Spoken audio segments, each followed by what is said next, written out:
Cuba.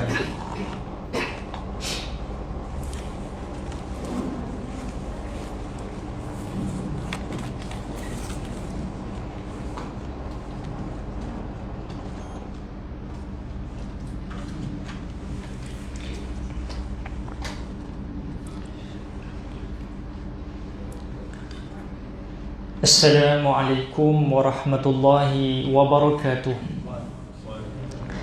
Alhamdulillahi rabbil alamin, wabihi nasta'inu ala umuri dunya waddin, wassalatu wassalamu ala ashrafil anbiya'i wal mursalin, wa ala alihi wa sahbihi ajma'in. Subhanaka la ilma lana illa ma 'allamtana innaka antal alimul hakim. Rabbi shrah lana sudurana wa yassir lana umurana wahlul 'uqdatam min alsinatina yafqahu aqwalana amma ba'd. Yang saya muliakan Tuan Pengurusi Surau, seterusnya barisan ahli jawatan kuasanya, Tuan Imam, Tuan Bilal, Tok-tok guru, tuan-tuan guru, para alim ulama, ketua-ketua masyarakat, barisan pemimpin-pemimpin, ahli-ahli ternama yang saya tak mampu sebut satu persatu, YB-YB, Tan Sri, Datuk-datuk, Datin-datin, Dif-dif kehormat, hartawan-hartawan, dermawan-dermawan, muslimin-muslimat, hadirin hadirat, dan juga yang menonton FB Live kita. Assalamualaikum warahmatullahi wabarakatuh. Apa khabar semua? Dah makan ke belum? Nampak macam ada yang belum. Tengok macam lapar je. Yang lapar tu insya-Allah makan kat syurga. Amin insya-Allah. Tama-tama dan selamanya, marilah kita merakamkan banyak-banyak rasa syukur pada Allah, kerana dalam jutaan manusia Allah pilih kita. Kalau di Selangor tak boleh lagi kuliah. Saya malam ni first time kuliah secara bersemuka. Biasa online. Jadi alhamdulillah, ya Allah Taala jemput kita, ya, duduk di taman-taman syurga Allah Ta'ala ini. Kerana ya, dalam jutaan manusia ni, yang pertama sekali apa dia? Kita bersyukur kita ini tak mati disebab COVID-19 ni. Ya, tapi bukan bermakna tak mati-mati je. Kullu nafsin za'iqatul maut, setiap yang hidup pasti akan mati. Itu dia. Mungkin tak meninggal disebabkan COVID, tapi mungkin meninggal sebab lain. Ya, yang pertama, alhamdulillah Allah Ta'ala masih hidupkan kita. Kenapa Allah Ta'ala hidupkan kita? Tujuannya bukan 8, bukan 5, 1 je. Tujuannya, ya, ulama sebut, ya, bukannya kita untuk meneruskan dosa-dosa yang belonggok banyak sebelum ni, tetapi untuk mengikis dosa-dosa yang ada, agar kita, ya, kembali pada Allah bagaikan kain putih. Amin insya-Allah. Dan seterusnya, kita bersyukur kerana apa dia? Kerana kita dapat, ya, duduk di taman-taman syurga Allah ini. Kata ulama, siapa yang tak sudi duduk di taman-taman syurga Allah di dunia lagi, maka jangan mimpi dia boleh duduk di taman-taman syurga Allah di akhirat nanti. Subhanallah. Jadi alhamdulillah Allah pilih kita. Kita datang bukan sebab kita kuat, bukan sebab yang namanya apa dia, kita ada BMW, kita sado, bukan. Ya, yang datang ada gout, kecil manis, darah tinggi, asma, batuk, sesama, mungkin sakit lutut. Ya, yang sehat mana yang sehat? Yang six pack, 6 pack tu yang kuat tu. Ya, main PUBG kat rumah, main Mobile Legend. Ya, dia tak boleh datang. Sebab apa dia? Kita datang kerana apa dia? Kerana kita dipilih oleh Allah. Jadi, mungkin ada di antara kita ni kan sedih bila YB Tan Sri tak jemput majlis-majlis ni. Ya, ataupun orang ternama. Tak payah sedih. Kenapa dia? Kerana kita ini mendapat satu jemputan yang jauh lebih hebat, iaitu Allah Raja segala raja menjemput kita ke majlis ilmu ini. Subhanallah. Ya, maknanya apa dia? Kadang-kadang kita seronok sebab YB Tan Sri itu orang kaya, tapi kita lagi seronok kerana Allah yang maha kaya jemput kita. Subhanallah. Sepatutnya kita rasa terhibur pada malam ini kerana kita duduk di taman-taman syurga Allah. Subhanallah. Jadi insya-Allah tajuk kita, ya, yang telah dipilih oleh ahli jawatan kuasa, iaitu, ya, tajuk dia, ya, kerja untuk apa? Itu dia. Untuk apa kita kerja? Yang mungkin ada kat sini dah pencen dah, ustaz lambat datang. Ya, masa saya kerja dulu ustaz tak nak bagi tazkirah pasal kerja, dah pencen baru ustaz bagi tazkirah ni. Ya, tak apalah. Ya, kita dapat ilmu untuk kita sampaikan. Mungkin ada anak-anak kita yang bekerja dan sebagainya, kita boleh sampaikan. Ya, sebelum kita teruskan pada pertemuan-pertemuan saya, sukalah saya mulakan dengan puji-puji kepada baginda Rasulullah sallallahu alaihi wasallam, dan selawat yang biasa kita bawa adalah selawat at-tafrijiyah. Muslimin muslimat, hadirin hadirat yang hafal boleh sama-sama ikut, yang tidak hafal boleh sama-sama dengar insya-Allah. Allahumma salli wa sallim wa zid wa barik alaihi wa ala alihi salawatullah wa sallam alaihi. Allahumma salli salatan kamilatan wa sallim salaman tamman ala sayyidina Muhammadin alladhi tanhallu bihi al-uqadu wa tanfariju bihi al-kurabu wa tuqadha bihi al-hawaiju wa tunalu bihi al-raghaibu wa husnul khawatim ويستسقى الغمام بوجهه الكريم وعلى آله وصحبه في كل لمحة ونفس بعدد كل معلوم لك. اللهم صل وسلم وزد وبارك عليه وعلى آله صلوات الله وسلم عليه. Muslimin muslimat, hadirin hadirat yang dirahmati Allah sekalian, mudah-mudahan dengan selawat tadi Allah mempermudahkan urusan kita, amin insya-Allah.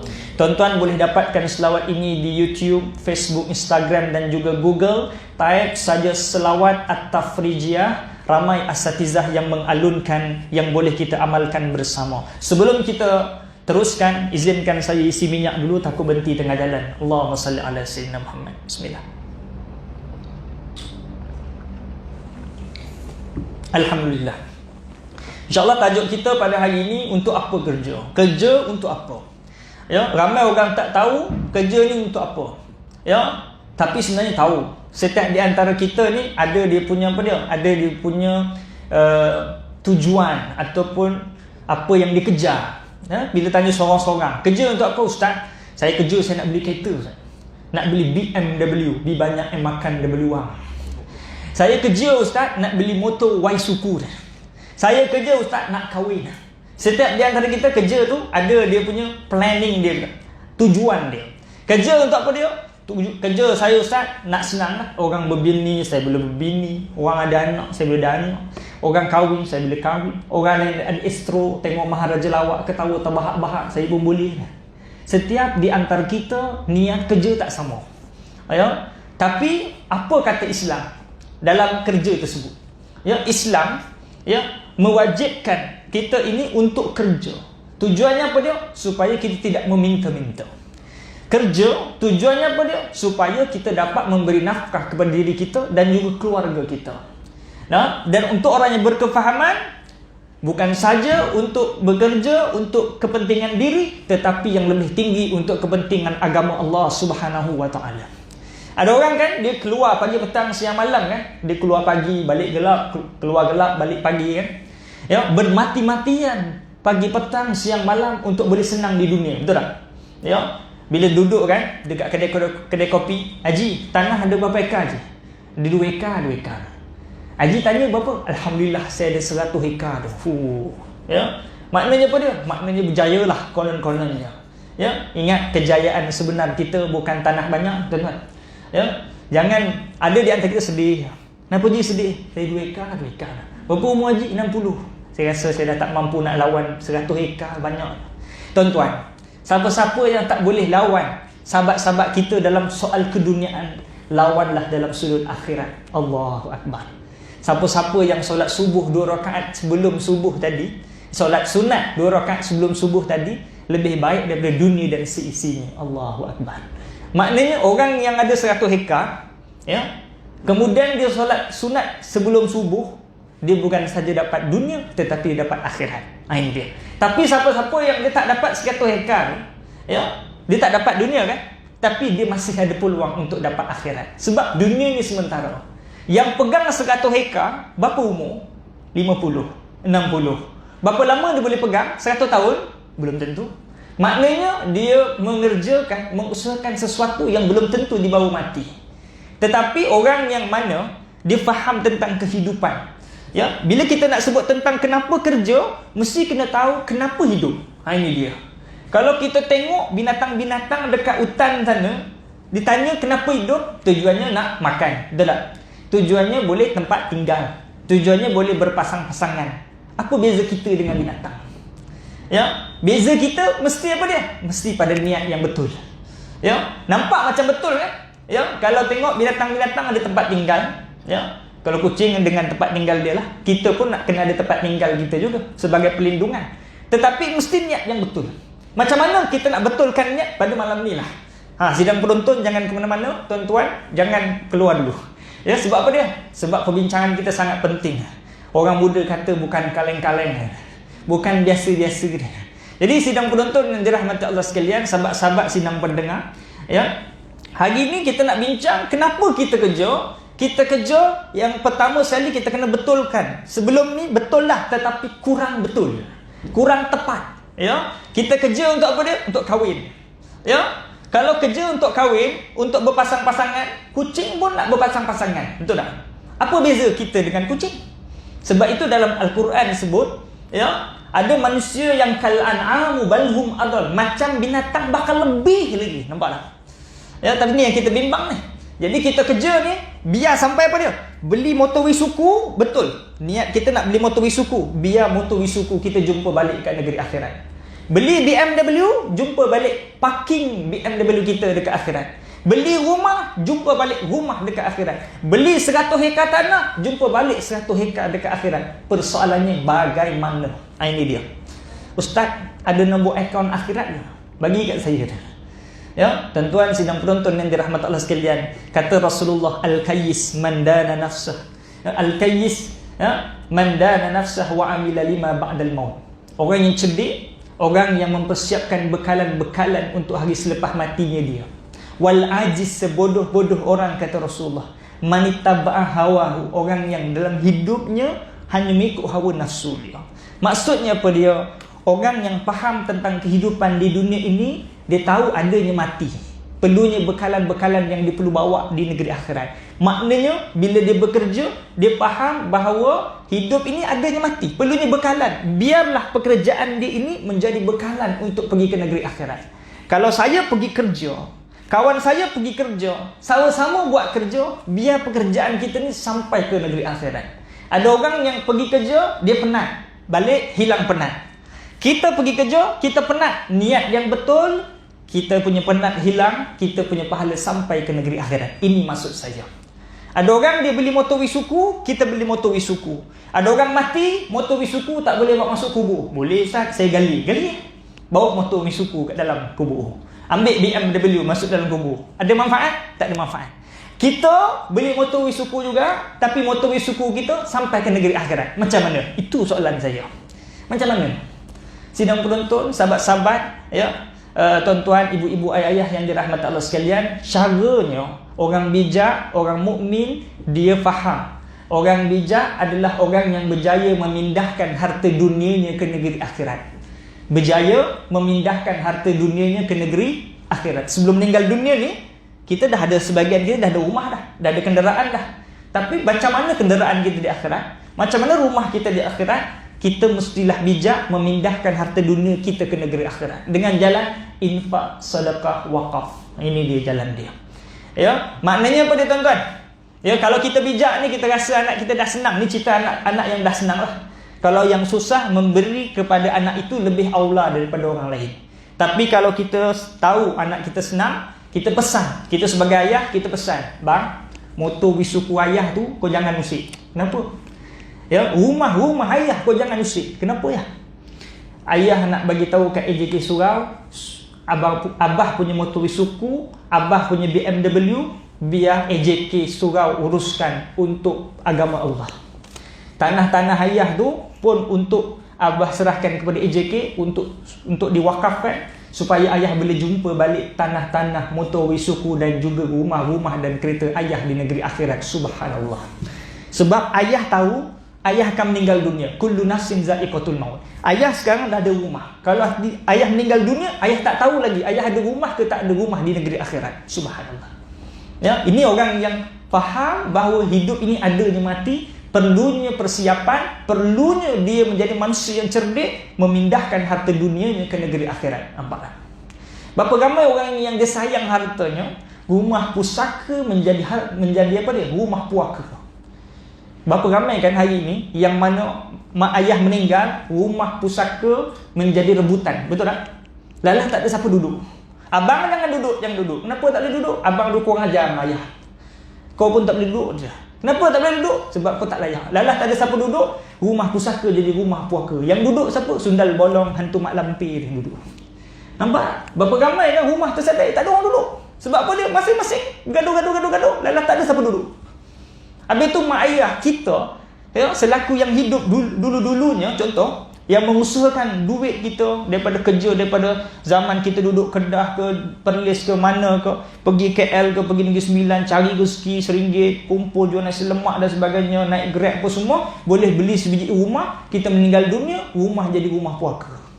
Berbanding orang yang bijak, sebelum meninggal dunia, dia tengok anak dah senang, dia tahu besok kalau anak hidup pun dengan dah senang dah, tapi dapat rumah ni, dia akan menjadi penghabis kepada harta-harta. Lebih baik diinfakkan ke jalan Allah, dijumpa balik ke negeri akhirat. Subhanallah. Ni orang yang faham tentang hakikat kehidupan. Hidup ni adanya mati, tuan-tuan. Ya, tak percaya cikgu-cikgu kita yang cakap pasal meninggal dunia, dah meninggal lah. Sebahagian dari antara kita yang mak ayahnya hidup, dah meninggal lah. Betul tak? Kata ulama, kita ni bagaikan apa dia? Bagaikan ais yang akan mencair, bagaikan lilin yang dibakar. Makin panjang ke makin pendek? Makin pendek. Inilah hakikat kehidupan. Kalau Facebook dari timeline, ya, kehidupan kita, garis kehidupan kita ni, kita sebenarnya sedang menuju kepada kematian. Nampak tak? Orang yang bijak, dia sentiasa prepare, ya, dia sentiasa mempersiapkan bekalan-bekalan. Kerana yang dia nampak bahawa kehidupan yang sebenar adalah akhirat. Dunia bukan tempat tinggal, tetapi tempat untuk ditinggalkan. Setuju tak? Tempat untuk ditinggalkan. Setuju tak? Siapa nak duduk kat sini selama-lamanya? Tak kan? Dunia adalah tempat untuk ditinggalkan. Ya, kita ada rumah, kita akan tinggalkan. Kita ada anak isteri, kita meninggal, akan ditinggalkan. Semua akan ditinggalkan.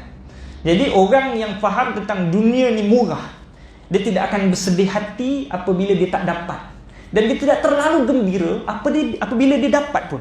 Sebab dunia ini bagaikan kalau kita pergi laut, pergi pantai, di sana ada pantai.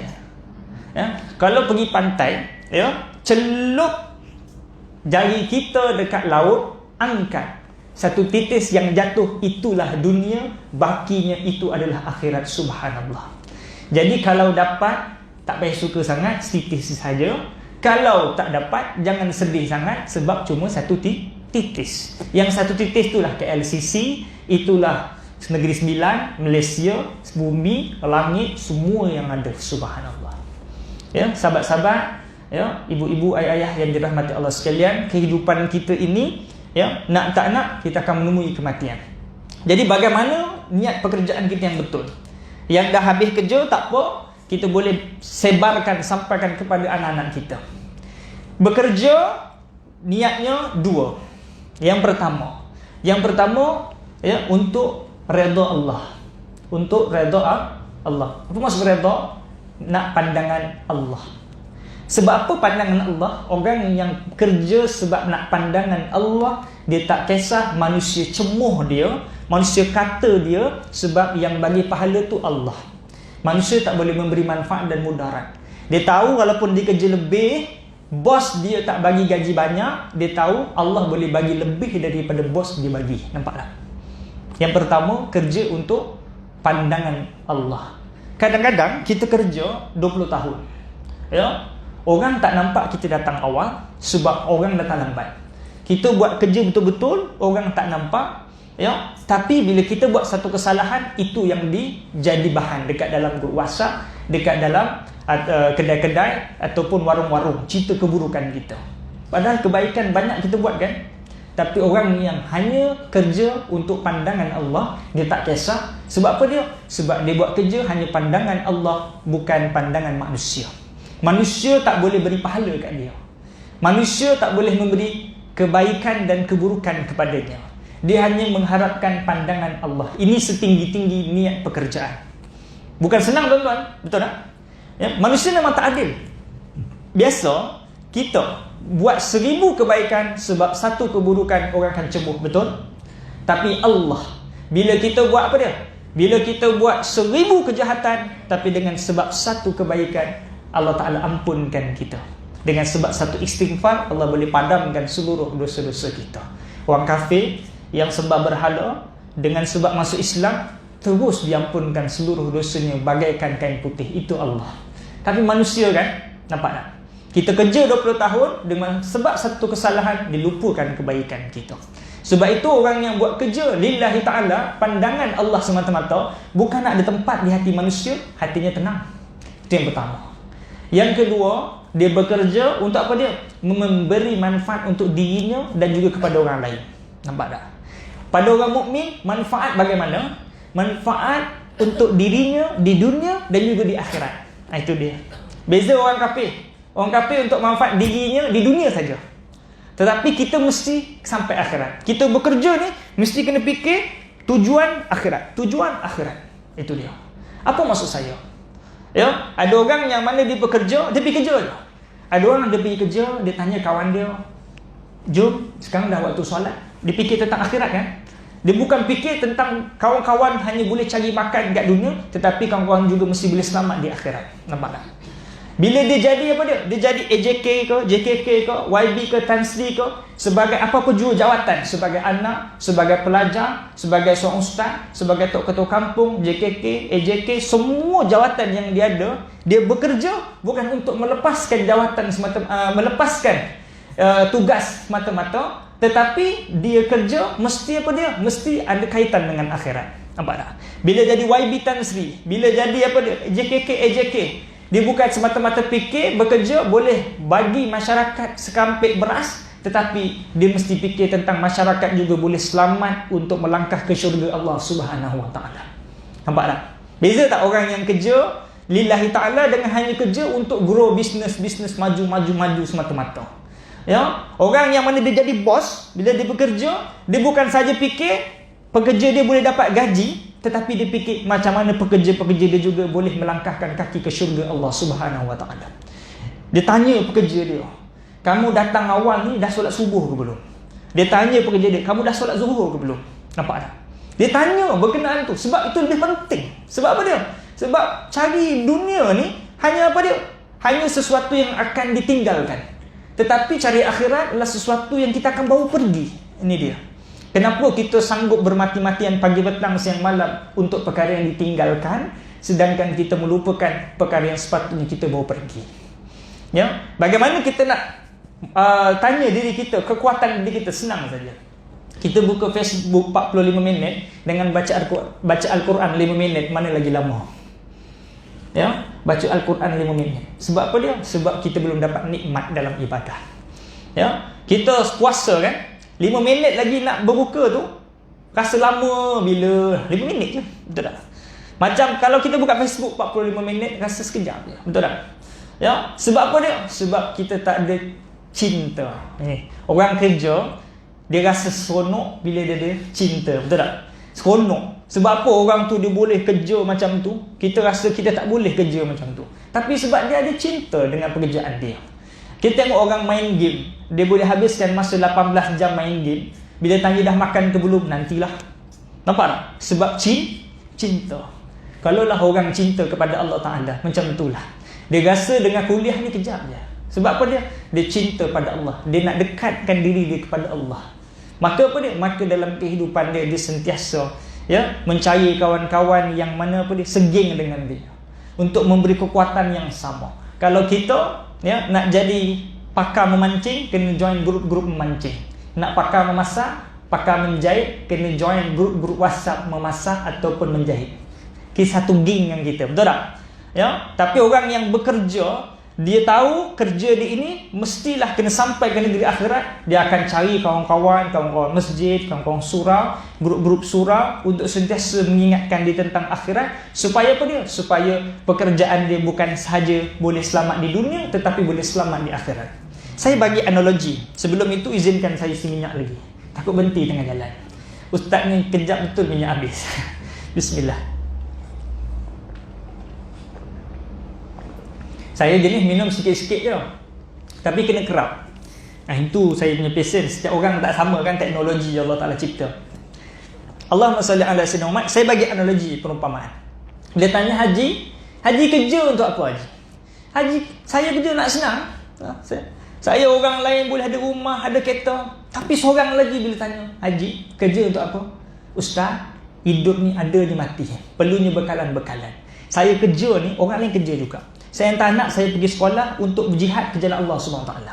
Ya, kalau saya meninggal dunia, saya mati dalam keadaan jihad. Saya pergi kerja, saya pekerja kilang ataupun bawa Grab, dan apa jua pekerjaan, kalau niat yang betul, kita mati syahid. Nampak tak tuan-tuan? Sebab apa dia? Saya bagi nafkah, saya nak sekolahkan anak saya.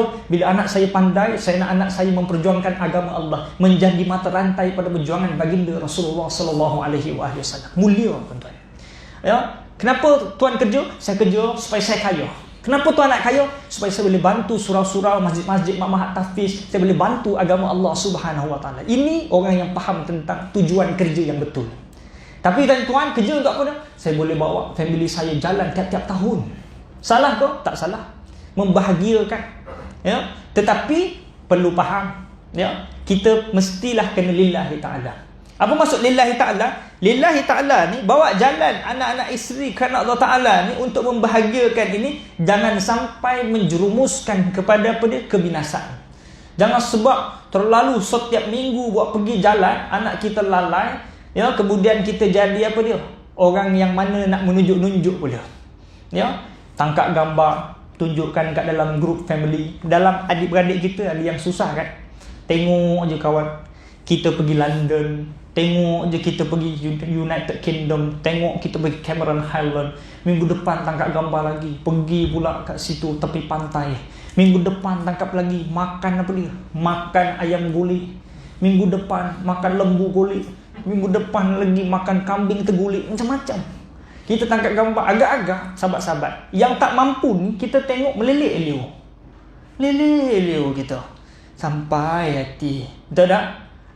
Yang post memanglah seronok. Yang tengok kat rumah pula, ya, tengok bertais tak ada apa-apa, sayur pun tak beli lagi, PKP pula. Ya, suami kena buang kerja. Ya, setiap di antara kita tak sama kan dia punya posisi dia.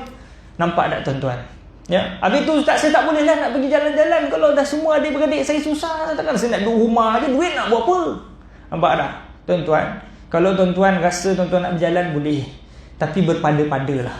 Kita tengok orang-orang, kawan-kawan kita susah, jiran-jiran kita, adik-beradik kita, kita bantu.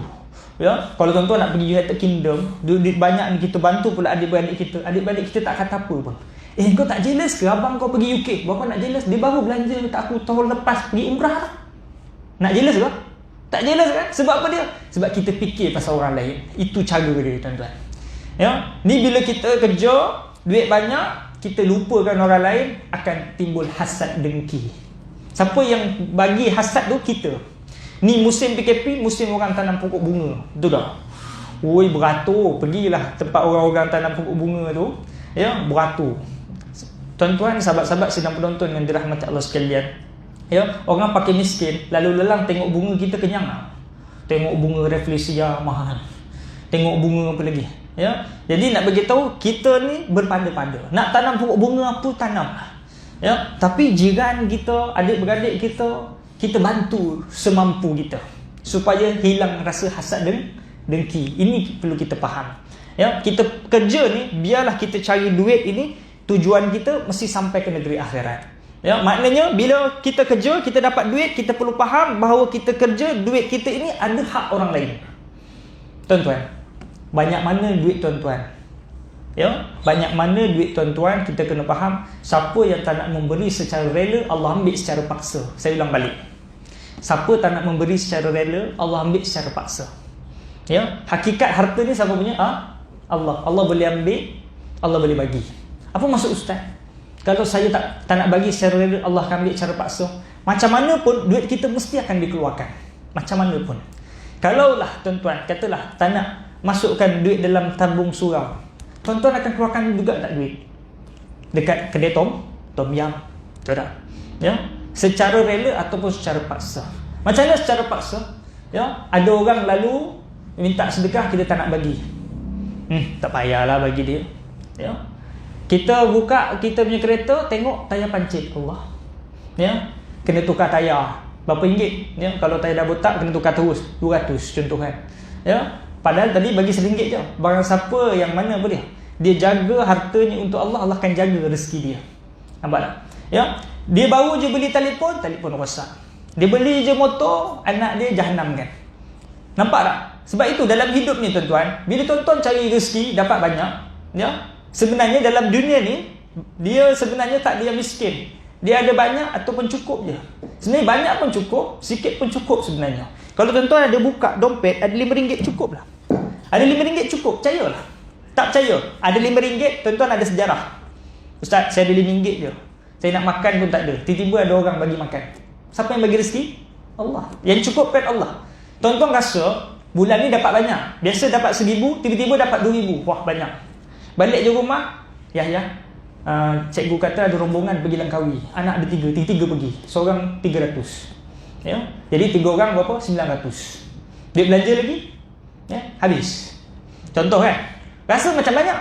Allah Ta'ala ni tahu keperluan kita. Allah Ta'ala hanya bagi apa yang kita perlu, bukan apa yang kita mahu. Bila kita kerja, kita memang nak duit yang banyak. Siapa yang tak nak duit banyak?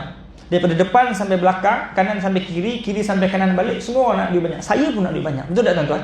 Semua nak banyak. Kenapa Allah tak nak bagi kita duit banyak? Allah kan maha kaya, betul tak? Ya, ustaz suruh solat duha, kita dah solat duha. Ustaz dah suruh apa lagi? Macam-macam. Suruh kita sedekah, dah sedekah. Tak kaya pun, tuan-tuan.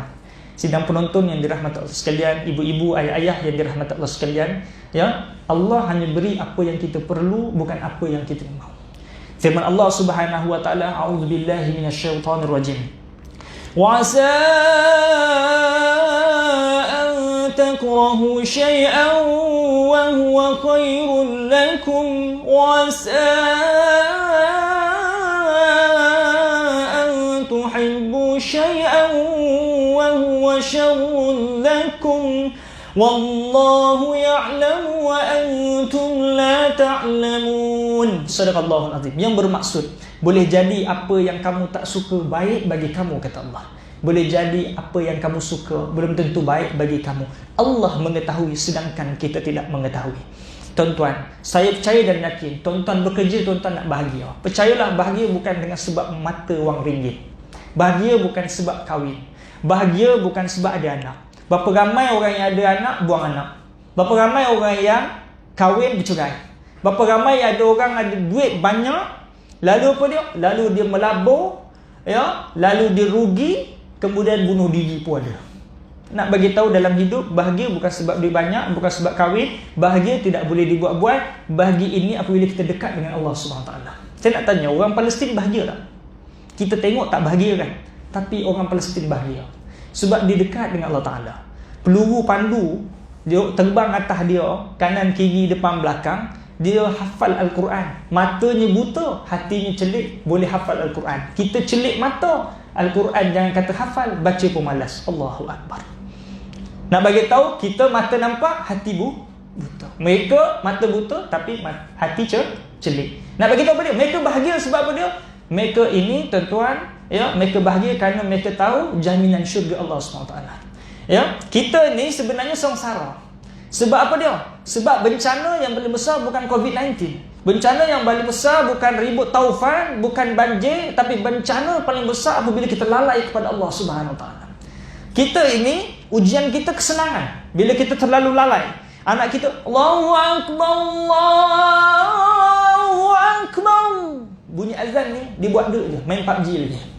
Ya, bayangkan dalam keadaan kelalaian itu mati. Allahu Akbar. Ya, maghrib sampai isyak buat duk tak solat. Isyak sampai subuh tak solat. Subuh sampai zuhur tak solat, mati dalam keadaan lalai. Nampak tak? Mana bencana lagi besar? Kat Gaza, Palestin tu, ataupun anak kita kat rumah, ya, duduk seorang-seorang kat rumah, dekat dalam bilik, entah dia tonton apa, dia meninggal dunia, mana lebih teruk? Nampak? Mana lagi sengsara? Anak kita ke anak Palestin? Ya? Jawab sendiri. Nak begitu, sebab itu tuan-tuan, ya, kebahagiaan bukan dengan duit. Kebahagiaan bukan dengan harta. Ya, betul, ustaz tak ada duit sakit kepala. Betul. Betul tak? Tapi kalau ada duit pun belum tentu kita tak sakit kepala, bahkan lebih. Saya nak tanya tuan-tuan, agak-agak kalau dalam akaun 1 juta malam ni, dekat akaun tuan-tuan 1 juta, malam ni boleh tidur tak? Boleh tidur ke tak boleh tidur? Boleh tidur sebab belum dapat. Tapi kalau dah dapat, belum tentu boleh tidur. Fikir ni, nak kahwin lagi ke, nak rumah baru nak? Tak boleh tidur. Orang kat bawah jembatan yang tak ada duit tu, boleh tidur. Kita yang ada 1 juta, tak boleh tidur. Nampak tak? Siapa lagi bahagia? Orang bawah jembatan. Saya tanya dengan nyamuk-nyamuk ni, kau boleh tidur? Saya boleh tidur lah. Saya tak ada hutang PT-PTN lah. Saya tak ada hutang apa anak-anak. Saya tak ada nak kena bayar sewa kereta, sewa motor. Saya boleh tenang lah. Tidur je. Nampak tak? Nampak kebahagiaan itu, kita kerja pagi petang siang malam, kita nak bahagiakan anak isteri kita, tapi kita lupa bahagia ini apabila kita dekat dengan Allah. Selama ni kita rasa kita bagi emas. Bila isteri kita pergi je reunion, ya, tengok orang lain dibagi bukan sebelah tangan, 2 belah tangan, itu pun sampai sini. Kedekut suami aku. Padahal dah bagi lagi. Tapi kata kedekut, masih tak bahagia lagi kan? Nampak tak? Tapi orang yang mana suami, ibu ayah, dia tahu pemberian terbaik kepada anak, kepada isteri bukan harta. Pemberian terbaik ibu ayah, dia kerja pagi petang semalam, bukannya wifi, bukannya motor Wisuku, tetapi pemberian terbaik ibu ayah kepada anak adalah didikan yang soleh. Ya, sebagai suami, didikan yang terbaik adalah agama. Maka inilah yang mencapaikan kebahagiaan dia, ya, buat selama-lamanya. Nampak tak? Ni ramai orang yang dia fikir bahagia mesti ada rumah besar. Ya, mesti ada kenderaan yang hebat. Ingat, ya, kebahagiaan adalah di mana kita berada. Kat mana tuan-tuan berada? Kat surau lah. Inilah kebahagiaan tuan-tuan. Sebab apa kita rasa tak bahagia? Sebab kita memandang apa yang kita tak ada. Sedangkan Allah Ta'ala sebut, wa in ta'uddu ni'matallah la tuhsuha. Jika kamu nak menghitung nikmat Allah, ambil pen, tulis nikmat Allah, takkan mampu kita menghitung banyaknya. Apa yang kita ada ni tuan-tuan, jauh lebih hebat berbanding apa yang orang lain ada. Ya, sebab apa dia? Sebab kita cuma nilai apa yang kita tak ada. Ustaz, untunglah Tan Sri, YB, orang ternama, orang kaya-kaya tu, haji tu. Kenapa? Duit dia banyak. Tuan-tuan, jangan berhasad dengki kepada seseorang kerana, saya sebut, kerana kita tak tahu apa yang Allah Ta'ala ambil daripada dia. Jangan hasad dengki kepada seseorang kerana kita tak tahu apa yang Allah ambil daripada dia. Kita nampak dia duit banyak, rupa dia tak ada anak. Kita nampak dia duit banyak, rupa dia tak kahwin lagi. Untung kita dah kahwin, walaupun duit tak ada, contohnya. Ya, kita tak tahu apa yang Allah Ta'ala ambil dari dia. Ya, jangan kita rasa sedih dengan apa yang kita tak ada. Kita apa dia? Kita tak tahu apa yang Allah akan gantikan yang lebih baik untuk kita. Saya ulang. Ya, kita jangan sedih, ya, dan kita jangan cemburu dengan apa yang orang lain ada. Sebab apa dia? Kita tak tahu apa yang Allah ambil daripada dia.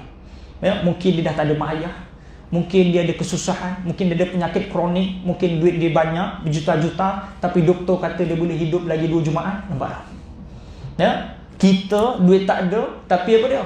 Mungkin Allah Ta'ala panjangkan umur kita. Tuan-tuan pilih, nak umur panjang ke duit banyak tapi lagi lusa meninggal? Pilih umur panjang kan? Baik itu ulama sebut, jangan sedih dan jangan hasad dengki kepada orang kerana kita tak tahu yang kita dengki tu apa yang Allah ambil daripada dia. Jangan sedih apa yang kita tak ada sebab kita tak tahu apa yang Allah akan gantikan yang lebih baik daripada yang kita tak ada ini. Nampak tak? Tuan-tuan, jangan berhenti untuk terus meminta dan berdoa kepada Allah. Sebab doa tuan-tuan itu, tuan-tuan, cara Allah memakbulkan doa itu ada 3. Yang pertama, Allah Ta'ala bagi cash and carry, dapat terus. Yang kedua, Allah Ta'ala apa dia? Allah Ta'ala bukan tak bagi, Allah Ta'ala bagi tepat pada masanya. Seperti seorang ibu, dia tak bagi pisau kepada anak yang berumur setahun. Betul tak? Mak nak pisau? Tak boleh, tak boleh. Adakah sebab tak sayang? Sayang kan? Tapi akan bagi tepat pada masanya. Ya, besok dah umur 18 tahun nak pisau, nak buat potong sandwich, nak potong apple, silakan. Macam itulah Allah. Allah tak bagi duit anak-anak kita. Sebab apa tak ada yang anak kita umur 16 tahun dah ada 1 juta, 2 juta. Ya? Bayangkan anak kita umur 16 tahun, 18 tahun ada juta-juta. Lalai ya? Lalai. Yang ada telefon, ya, itu pun dah lalai, lagi juta-juta. Ya, saya nak tanya, kenapa umur 70 tahun, 80 tahun, 100 tahun, Pak Haji, ya, duit dah banyak, tapi kenapa tak ada kudrat macam 17 tahun? Bayangkan, kalau umur 100 tahun, kudrat macam 17 tahun. Ada potensi tak nak buat maksiat? Ada potensi. Nampak Allah sayang pada kita. Ya, dikekangnya harta untuk mengelakkan kita, ya, bermaksiat pada Allah Subhanahu Wa Taala. Itu tujuannya. Allah bagi yang perlu saja. Ya, bagi yang sikit tu pun boleh bermaksiat pada Allah. Apatah lagi bagi yang banyak. Masa tak ada minta, ya Allah bagilah duit, ya Allah mudah-mudahan ada duit, aku boleh beli motor, boleh datang surau. Dah ada motor pergi surau? Tak pergi kan? Ya, dah ada kereta datang surau? Tak pergi kan? Tanya, bang, pukul 7 bang, tak pergi surau? Tak nampak hujan? Yalah. Nanti pukul 8 pergi pula mengopi. Bang, tak pergi surau. Tadi pergi surau tak boleh, ni pergi ngopi boleh. Kita naik kereta bukan jalan kaki lah. Nampak tak? Waktu susah minta pada Allah, waktu senang lupa Allah. Nampak tak? Sebab itu kadang-kadang kesusahan kita ini Allah Ta'ala nak jaga kita supaya kita selamat daripada dihumban dalam neraka Allah Subhanahu Wa Ta'ala. Ya, sebab itu dalam usia kita yang semakin meningkat, macam-macam penyakit datang. Laut datang, kecil manis datang, asma datang, sesama, macam-macam penyakit datang. Tujuannya untuk menggugurkan dosa-dosa kita. Dalam sebuah hadis sebut, tidak dimatikan seorang mukmin itu sehinggalah apa dia? Sehinggalah seluruh dosanya diampunkan oleh Allah. Dengan cara apa dia? Dengan cara ujian-ujian dia. Baik itu tuan-tuan, jangan mengeluh dengan ujian yang datang. Ujian yang datang, ya, tujuannya apa dia? Ada 4. Yang pertama apa dia? Yang pertama untuk menggugurkan dosa. Yang kedua, meningkatkan darjat kita. Yang ketiga, memberi ruang muhasabah kepada kita. Kalaulah kita ni tak ada sakit, kita tak ada muhasabah kan? Bila sakit muhasabah. Yang keempat, untuk kita semakin dekat pada Allah. Bukti. Ya, kenapa Pak Haji doa lama? Ustaz, ya, isteri saya baru meninggal. Ya, doa lama. Biasa assalamualaikum lagi ni tu. Ya, Haji, semalam doa lama, hari ni lama lagi. Ustaz, anak saya kemalangan, Ustaz, doa lama lagi. Ada dekat hospital ICU, doa lama lagi. Kenapa tak? Ujian menyebabkan kita semakin dekat pada Allah. Ya, masa kita ada duit, kita lupa pada Allah. Orang yang mana dia kerja lillahi ta'ala, dia dekat pada Allah Ta'ala, gaji dia 1,000 ataupun 1,000,000, sama je dia boleh datang surau. Duit dia, harta dia tak boleh mengubah pendirian dia, tak boleh mengubah diri dia untuk dekat dengan Allah Subhanahu Wa Ta'ala. Allahu Akbar. Tapi orang yang mana dia kerja hanya kerana tujuan dunia, masa ada, masa tak ada, dia minta pada Allah. Tanya Ustaz, macam mana doa-doa mula rezeki? Apa zikir-zikirnya? Macam mana nak solat duha? Macam mana? Bila dah senang, dia lupa. Haji tu, mana dah lama tak datang surau? Berapa lagi dia kata nak datang surau? Semua dah dapat dah. Apa benda nak minta pada Allah? Nampak tak? Lupa kan? Nampak. Lepas tu dalam hidup ni tuan-tuan, bila kita bekerja, ya, yang pertama lillahi ta'ala, maksudnya nak dapat redha Allah Ta'ala, ikhlas, ya. Yang kedua, kita buat kerja ini, ya, mestilah apa dia? Untuk memberi manfaat pada diri kita dan juga pada orang lain, manfaat untuk dunia dan juga akhirat. Maknanya bukan semata-mata kita kerja boleh bagi anak isteri kita nasi, boleh kenyang, tapi boleh juga memberi ilmu pengetahuan. Ustaz, saya tak mampu. Tuan-tuan kena faham, tanggungjawab memberi ilmu itu adalah suami, bukan ustaz. Sebagai seorang ayah, ya, bukan ustaz, ya, bukan cikgu-cikgu. Tanggungjawab memberi ilmu, memberi nafkah batin. Nafkah batin ni jangan fikir yang kat bilik je. Nafkah batin ni adalah ilmu agama. Tanggungjawab bukan ustaz-ustaz. Tanggungjawabnya adalah suami. Tapi kalau suami tak mampu, wajib sebagai seorang suami bawa anak isteri untuk fahamkan mereka terhadap agama, bawa pergi kuliah-kuliah. Itu cara dia. Ya. Ada kuliah apa dia? Al-kuliah. Tanyalah ustaz. Okey, kau nak main PUBG boleh. Tengok dulu ceramah ni. Ayah tak boleh nak bagi ilmu kat kamu, kamu dengar ceramah ni. Dah habis ceramah, boleh main PUBG contoh. Ya. Itu cara dia. Ayah tak pandai nak ajar kamu Al-Quran, ayah tu wajib cari guru Al-Quran. Itu dia. Berapa ustaz? Sebulan RM30. Mahalnya. Ustaz, mahalnya. Bila nak beli tanah berapa ni? RM30,000. Murah. Bak anak kita. Berkiranya kita. Tuan-tuan, huruf alif yang dibaca oleh anak kita lebih baik daripada dunia dan seisinya. Anak kita baca huruf alif. Baca huruf alif. Kita bayar RM30 tu, kita beli syurga, tuan-tuan. Seolah-olahnya begitulah, betul tak? Tapi kita berkira kan? Apa? Allahu Akbar. Ya, tuan-tuan, hadirin hadirat yang dirahmati sekalian, dalam kehidupan kita ni kita perlu faham bahawa tujuan kita diciptakan ni adalah untuk mengabdikan diri kita kepada Allah SWT. Ya, itu yang pertama. Tujuan kita diciptakan untuk mengenal Allah SWT. Ya, yang ketiga, tujuan kita diciptakan, ya, tidaklah apa dia? Ya, tujuan kita diciptakan, wa ma khalaqtul jinna wal insa illa liya'budun. Kemudian kita diciptakan yang seterusnya adalah, ya, adalah untuk manusia. Ta'muruna bil ma'ruf wa tanhauna 'anil munkar, ya, membuat baik dan cegah kepada kemungkaran. Itu tujuan kita diciptakan.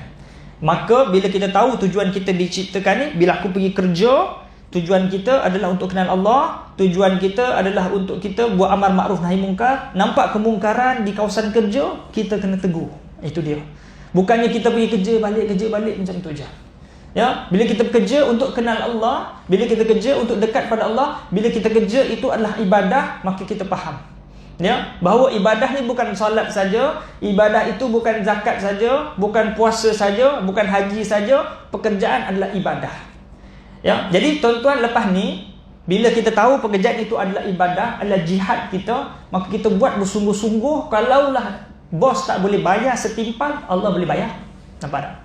Beza kan orang yang kerja lillahi ta'ala dengan kerja jangan tidak aja. Ni dia faham. Bila dia kerja lillahi ta'ala, dia tahu kalaulah bos dia tak nampak yang dia tipu, dia tahu Allah Ta'ala tahu. Kalau dia kerja ni, ya, lillahi ta'ala, dia tahu, ya, kalau rasuah itu haram. Walaupun manusia tak nampak, Allah Ta'ala nampak. Ni, tu namanya kerja lillahi ta'ala. Macam mana nak dapat semua ni, Ustaz? Pertama, kefahaman dan kesedaran. Ya, yang kedua, kena duduk dalam circle yang baik. Nak tentukan agama kita, Rasulullah sebut al-mar'u ala dini khalilihi. Seseorang itu agamanya ditentukan oleh siapa dia bersahabat. Kalau kita nak pakar mancing, duduk kawan-kawan memancing, akan jadi pakar memancing. Nak jadi pakar golf, duduk dengan kawan-kawan main golf, jadi kita pakar golf. Nak apa dia? Nak hebat dalam bidang agama, duduk dengan kawan-kawan yang dekat dengan Allah, faham agama, kita akan dapat cas, ya, dapat kekuatan yang sama seperti itu. Jadi sidang penonton, sahabat-sahabat, ibu-ibu, ayah-ayah yang dirahmati sekalian, macam mana kita nak, ya, jadi pekerja, nak jadi orang yang mana dia bekerja ni, tujuan kerja ni lillahi ta'ala, kita kena berkawan dengan orang-orang yang baik, circle yang baik. Ya, barulah kita akan dapat kefahaman yang betul. Ya, jadi itulah sedikit perkongsian saya, ya, berkenaan tentang, ya, kerja ini. Ya, jam belakang, tak sama. Ya, tak apa. Allahumma salli ala sayyidina Muhammad. Sebelum kita mengakhiri pertemuan ini, sukalah saya mengakhiri dengan apa dia? Ya, zikir ataupun zikir yang mana sangat dicintai oleh Allah. Walaupun ringan di bibir, namun sangat berat di timbangan mizan Allah Subhanahu wa taala. Jadi yang hafal boleh sama-sama ikut, yang tidak hafal boleh sama-sama dengar. Allahumma salli wa sallim wa zid wa barik alaihi wa alihi. Kalimatan habibatan ila rahman,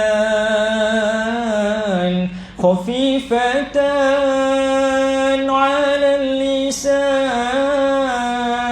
thaqilatan fil mizan. Dua kalimah yang dicinta oleh Allah, sungguh ringan pada sebutan, namun berat pada timbangan. Sama-sama. Subhanallahi wa bihamdihi, Subhanallahil azim, Subhanallahi wa bihamdihi, Subhanallahil azim. Subhanallahi wa bihamdihi, Subhanallahil azim. Dua kalimah yang ringan di bibir kita namun sangat berat di timbangan mizan Allah, merupakan kalimah thayyibah yang sangat dicintai oleh Allah. Tuan-tuan, kalimah ini lebih berat daripada dunia dan seisinya. Ya, jadi tuan-tuan bayangkan, ya, tuan-tuan amalkan saja 5 minit tuan-tuan boleh dapat 100 zikir ini. 5 minit saja. Ya, tapi itulah bila hati kita tidak terpaut dengan kecintaan kita pada Allah, kita rasa 5 minit ni sangat berat berbanding kita buka Facebook 50 minit. Allahu Akbar. Jadi hadirin ibu-ibu ayah yang dirahmati sekalian, sebelum mengakhiri juga tuan-tuan, ya, sesiapa yang nak dapatkan oleh-oleh daripada saya, dekat belakang nanti ada madu, boleh ambil dulu, dekat botol ada nombor akaun, boleh transfer bila lapang. Mungkin ada yang batuk, gawat kecil manis, darah tinggi, asma, batuk sesama dan sebagainya, boleh dapatkan insya-Allah. Mari kita sama-sama tadah tangan doa, ya, pada Allah Subhanahu wa taala. A'udzu billahi minasyaitonir rajim. Bismillahirrahmanirrahim. Alhamdulillahirabbil alamin, wassalatu wassalamu ala asyrafil anbiya'i wal mursalin wa ala alihi washabbihi ajma'in. Ya Allah, ya Tuhan kami, ampun dosa-dosa kami yang berlonggok tinggi banyak ya Allah. Ya Allah, Kaulah yang mengetahui betapa banyaknya dosa kami ya Allah. Ya Allah, sama ada yang sedar maupun tak sedar ya Allah, sama ada yang besar maupun yang kecil ya Allah. Kau yang mengetahui gerak-geri kami daripada kecil sampai dewasa ini ya Allah. Sudilah ampun dosa kami ya Allah. Kalau Kau tak ampun dosa kami, kami bimbang dihumban dalam neraka-neraka-Mu ya Allah. Ya Allah, api lighter ya Allah, api lighter pun kami tak sanggup menahan panas ya Allah. Macam mana kami perlu menanggung peritnya, pedihnya saat api neraka-Mu ya Allah. Ya Allah, ya Tuhan kami yang berdatangan ini, kami memohon apa yang telah dipohon oleh baginda Rasulullah sallallahu alaihi wasallam. Ya Allah, ya Tuhan kami yang berdatangan ini semua bakal jenazah ya Allah. Kami sedang menunggu giliran kematian kami ya Allah. Kawan-kawan Facebook, WhatsApp kami ya Allah, jiran-jiran, tetangga, saudara mara kami telah meninggal dunia tahun demi tahun ya Allah. Ya Allah, kami tak tahu apa nasib mereka ya Allah, sedangkan kami diberi ruang dan peluang.